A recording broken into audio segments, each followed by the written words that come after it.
Everywhere we go, we are your church.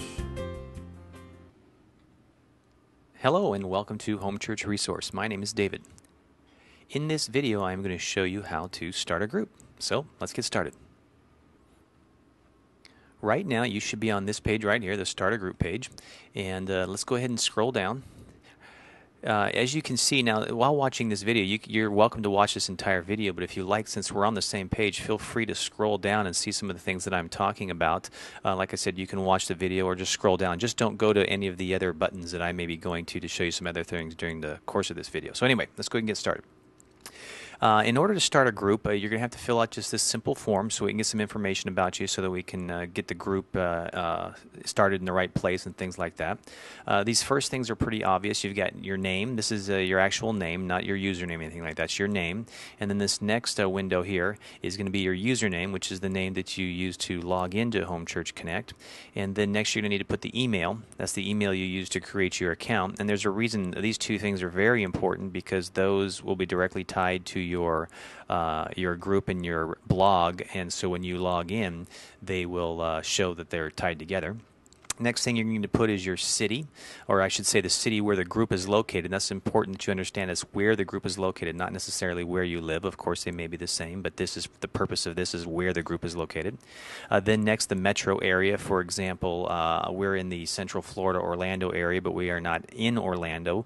You may live in an area that's near a larger city, and so you want to be sure and put that metro area here. And I'll explain to you in a minute what the purpose of that is for. And then next, of course, you have your state, and then of course the zip code, and then your country. And then the last little thing here for a location purposes is community. So for example, if you live in a community in your area that people may or may not recognize, this field right here is not required. But if you want to put something like you're in downtown, or you're in a certain development like Oak Park or Jones Landing out here in the Orlando area, there's communities. There's one called like the Springs, and there's a community called Heathrow, and there's some other communities as well. If you want to be that specific, feel free to do that. Next, I want to take you over to the group section in Home Church Connect so I can show you where this information that I just asked you to put in is used.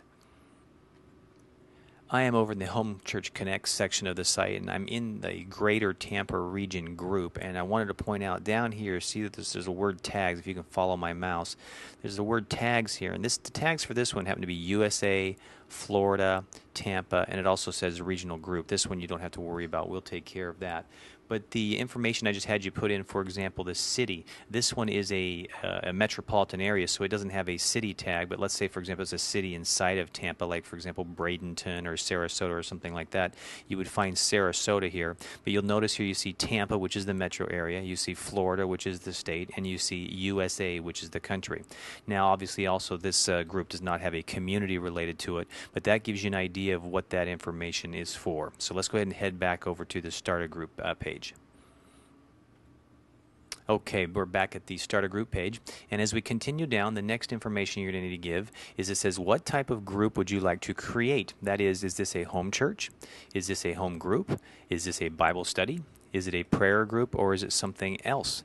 And some of you might be saying, well, what's the difference between a home church and a home group? Well, there might not be any difference between the two, but for the purpose of this, how I would define it as a home church is that your regular church that you attend is meeting in a home. And if you're part of a home group, maybe you attend a more modern church, where you go to a building on Sunday or something along those lines, and you meet sometime during the week. That's how I would define a home group. Bible study is pretty self-explanatory.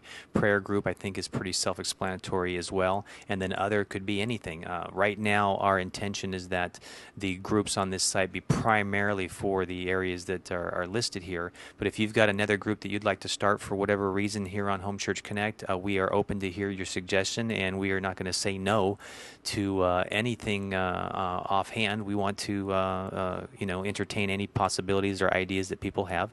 So if you have another idea for a group, feel free to fill it out there. It says, if other, please describe the type of group.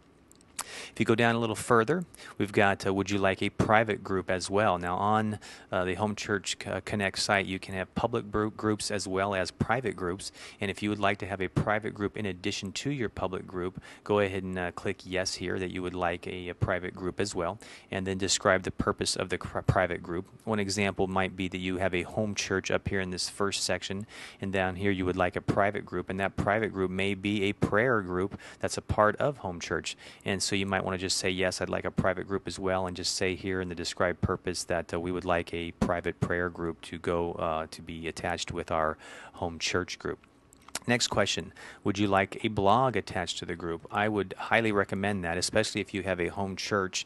A blog is a component that will allow you to give more information. You can have a calendar, and it just opens up a lot of opportunities for you to share things. And in this blog, you'll also have the ability to do private pages and things like that separate from this private group. And there'll be some videos in the very near future telling you how to utilize the blog and on how to do things in there. And then lastly, do you have any additional comments? If there's anything you'd like to ask or request, or that you want to say as a part of filling out this form for the group, then go ahead and fill your comments out there. And then lastly, you're going to need to fill out this little CAPTCHA code. You see this little box right here? This will be different for you, but for me it is 4KFH. And then I would fill that out, and then I would simply hit the send button. And then there's, of course, a little note here. Home Church Resource and Home Church Connect are member-supported sites. Please consider giving to cover the costs associated with setting up your group. Of course, setting up your group, somebody's going to have to take the time to do that, and we'd really appreciate your gifts to help cover the cost of doing that. And then all you have to do is hit... Whoops, I've got that other thing popping up there. All you have to do is hit send, and a little green box will come up below it that says it was a successful send, and we're on the road to starting up a group. Well, that concludes this video of how to start a group. I hope it answers your questions and helps explain a few things, and I look forward to you having a group here on Home Church Resource and Home Church Connect. Take care.